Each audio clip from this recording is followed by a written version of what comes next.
வணக்கம் ஃப்ரெண்ட்ஸ், எல்லோரும் எப்படி இருக்கீங்க? இப்போ நான் எங்கே வந்திருக்கேன் அப்படின்னு பார்த்தீங்கன்னா, சென்னை மெரினா பீச்சுக்கு பக்கத்தில் இருக்கக்கூடிய நேப்பியர் பாலம், அதாவது நேப்பியர் பிரிட்ஜ், அங்கே தான் வந்திருக்கோம். இந்த பிரிட்ஜு பின்னாடி பாருங்கள், அந்த செஸ் போர்டில் இருக்கக்கூடிய அந்த டிசைனில் வந்து பெயிண்ட் பண்ணியிருப்பாங்க. இது எதுக்குன்னா, உங்களுக்கு தெரியும் நினைக்கிறேன், அந்த லாஸ்ட் இயர் வந்து அந்த சென்னை செஸ் கேம்லாம் வச்சாங்க பாருங்கள், அந்த மகாபலிபுரத்தில், அதோட நினைவாக தான் அந்த இது வச்சுருக்காங்க. இந்த நேப்பியர் பிரிட்ஜ் பார்த்தீங்கன்னா ஒரு படத்தில், அதாவது திரைப்படத்தில் நின்று அந்த படத்துடைய கதாநாயகன் பேசுவார், அந்த இடம் தான் இது. இது வந்து கூவம் நதி கடலில் போயிட்டு கலக்கக்கூடிய இடம். அதெல்லாம் நம்ம வீடியோவில் இன்றைக்கி பார்க்க போகிறோம்.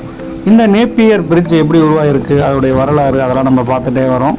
இப்போ நீங்கள் என்ன பண்ணணும் அப்படின்னு பார்த்தீங்கன்னா, வீடியோவை ஸ்கிப் பண்ணாமல் லாஸ்ட் வரைக்கும் பாருங்கள். அது என்ன படம் அப்படின்றத நீங்களும் யோசித்து வச்சுக்கோங்க. வீடியோவோட எண்டில் அது என்ன படம் அப்படின்றதையும் நான் காட்டுறேன்.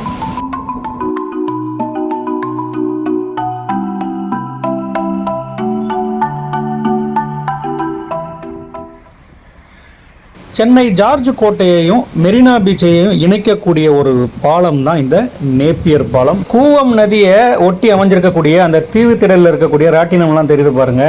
இந்த பிரிட்ஜை தாண்டி கிராஸ் பண்ணி போயிட்டு நம்ம அந்த பக்கம் பார்க்கலான்னு பார்த்தா இங்கிருந்து ரோடு வந்து ஃபுல்லாகவே பிளாக் ஆயிருக்கு. நம்ம யூ டர்ன் போட்டுட்டு அந்த பக்கம் வந்து தான் காட்டணும். இந்த கூவம் நதி தான் வந்து இந்த நேப்பியர் பிரிட்ஜு கீழே ஓடிக்கிட்டு இருக்குங்க. இது வந்து கரெக்டாக கடலில் சங்கமிக்கக்கூடிய, அதாவது கடலில் கலக்கக்கூடிய அந்த இடத்த தான் பக்கம் நான் காட்டலான்னு பார்க்குறேன். ஆனால் ரோடு கிராஸ் பண்ண முடியல.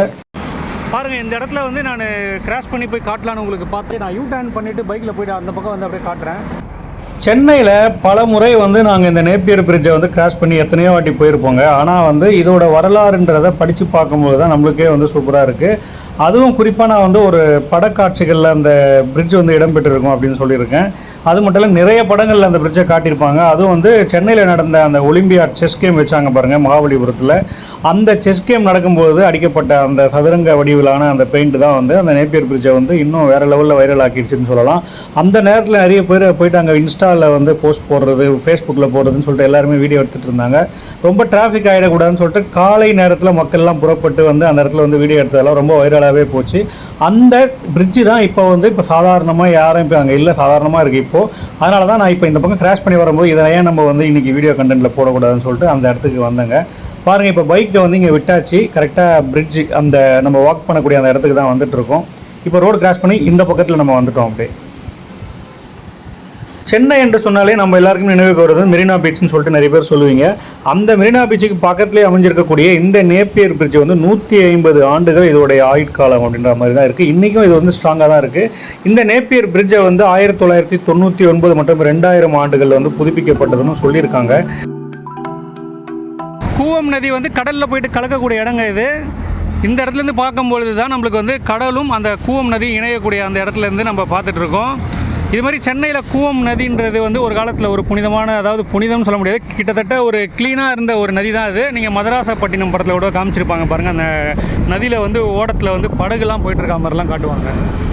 இந்த நேப்பியர் பாலம் வந்து எதனால் உருவாகிருக்குன்னு பார்த்தீங்கன்னா, 1869ஆம் ஆண்டு அப்பொழுது சென்னையுடைய கவர்னர் ஜெனரலாக இருந்த ஆங்கிலேயர்கள் ஆட்சி காலகட்டத்தில் பிரான்சிஸ் நேப்பியர் அப்படின்றவர் தான் கட்டியிருக்காரு. அதனால தான் இந்த பாலத்துக்கு நேப்பியர் பாலம்னு அவர் பெயரே வச்சிருக்காங்க. குறிப்பாக பார்த்தீங்கன்னா, ஆயுதங்களை வந்து ஜார்ஜ் கோட்டைக்கு இந்த பாலத்தின் வழியாக தான் கொண்டு செல்லுவாங்க. அதனால் இந்த பாலத்தை வந்து ரொம்ப நவீன முறையில் அமைக்கணும்னு சொல்லிட்டு இரும்புகளால் வந்து அமைச்சிருக்காங்க. அதோடைய அந்த அமைப்பை தான் வந்து 2000 ஆண்டுகள் வந்து நம்ம தமிழக அரசு வந்து சரி செஞ்சு மறுபடியும் அதை வந்து சூப்பராக பண்ணியிருக்காங்க அப்படின்னு சொல்லலாம். இந்த நேப்பியர் பாலத்தில் இரவு நேரங்களில் வண்ண விளக்குகள் வந்து வேறு லெவலில் இருக்கும். அதே நான் வீடியோட எண்டில் ஒரு கிளிப் காட்டுறேன். இந்த வண்ண விளக்குகள் எப்படி அமைச்சிருக்காங்கன்னு பார்த்தீங்கன்னா, ஆஸ்திரேலியாவிலேருந்து சிட்னியிலேருந்து வரவழைக்கப்பட்ட அந்த நிபுணர்கள் தான் வந்து சூப்பராகவே இதை செஞ்சுருக்காங்க. பாருங்கள், இந்த கூவம் நதி போயிட்டு கடலில் கலக்கக்கூடிய அந்த காட்சியை தான் வந்து நம்ம மறுபடியும் இந்த இடத்துல நின்று பார்க்குறோம். ஆனால் இங்கே வந்து நிற்கும் போது பயங்கரமான பேட் ஸ்மெல் இருக்க தான் செய்யும். ஏன்னா கூவம் நதி அந்த அளவுக்கு வந்து கெட்டு போயிருக்கு. இப்போ நான் ஒன்று சொல்லியிருந்தேன் உங்களுக்கு, இந்த இடத்துல வந்து நிறைய திரைப்படங்கள் எடுத்தாலும் ஒரு முக்கியமான காட்சி, அதாவது கமலஹாசன் சார் நடித்த மகாநதி திரைப்படம் வந்து இந்த இடத்துல தான் ஒரு சீன் எடுத்திருப்பாங்க. பாருங்கள், இந்த இடத்துல இருந்து தான் கமல் சார் வந்து பேசுவார் மகாநதி படத்தில். எல்லாரும் வந்து சொசைட்டியை வந்து நம்ம வீட்டு பூஜைக்காரி மாதிரி வச்சுருந்தா ஏன் இவ்வளோ நாற்று அடிக்க போகுது, ஏன் இவ்வளோ குப்பை சேர போகுது அப்படின்னு சொல்லுவார். அதுக்கு வந்து பூர்ண விஸ்வநாதன் சார் வந்து இந்த இடத்துல ரொம்ப ஸ்மெல் அடிக்குது, நாற்று அடிக்குது, ஏன் இங்கே நிற்கிறவா போகலாம் அப்படின்ற மாதிரி சொல்லுவார். ஏன் நின்று அனுபவிங்களா இரு அப்படின்ற மாதிரி கமல் சொல்லுவார் பாருங்கள். அதெல்லாம் சூப்பராக இருக்கும் படத்தில் பார்க்குறதுக்கு. அந்த மாதிரி நிறைய காட்சிகள், திரைப்பட காட்சிகள் வந்து எடுக்கப்பட்ட இடம் தான் இந்த நேப்பியர் பிரிட்ஜ். என்ன நாத்தம் குடல இருக்கிறது, ஏன் இருந்து அனுபவங்களா? இன்னைக்கு நேத்தா நாத்தம் அடிக்குது. சமுதாயங்கிறது இந்த அப்ப நீங்க அதை உங்க பூஜை ரூம் மாதிரி இல்ல வச்சிருக்கணும். இந்த மாதிரி சாக்கடையா வச்சிருக்கறனாலதான் அவன் நானும் கொஞ்சம் ஒண்ணு கடிச்சா என்ன கட்டுறோம், காரி துப்பினா என்ன கட்டுறோம்னு செஞ்சுக்கிட்டே இருக்கான். இனிமே நானும் அப்படித்தான் செய்யறதா இருக்கேன். ஓஹோ. ஓகே ஃப்ரெண்ட்ஸ், இப்போ நம்ம வீடியோ வந்து உங்களுக்கு பிடிச்சிருக்கும்னு நினைக்கிறேன். மீண்டும் இது போன்ற நிறைய வீடியோக்கள் நம்ம சேனலில் வரும். நம்ம சேனலுக்கு இது வரைக்கும் 8000 சப்ஸ்கிரைபர் தான் வந்திருக்காங்க. அவங்களுக்குலாம் வந்து ரொம்ப நன்றியை நான் தெரிவிச்சுக்கிறேன். மேன்மேலும் நம்ம சேனலை வந்து உயர வந்து எல்லோரும் சப்ஸ்கிரைப் பண்ணி ஆதரவு கொடுங்க. இது போன்ற நிறைய சுவாரஸ்யமான வீடியோக்கள், ஹில்ஸ் வீடியோ, மலை வீடியோ, கோவில் வீடியோ, வரலாறு சம்மந்தப்பட்ட வீடியோக்கள்லாம் நான் வந்து வழங்கலான் இருக்கேன். நன்றி. மீண்டும் ஒரு நல்ல வீடியோ வரும் முறை உங்களிடமிருந்து விடைபெறுவது உங்கள் தினேஷ்.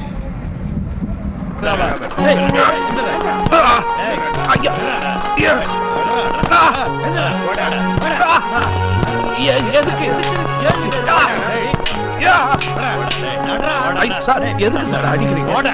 நான் என்னதான் ஐயோ கிருஷ்ணா கிருஷ்ணா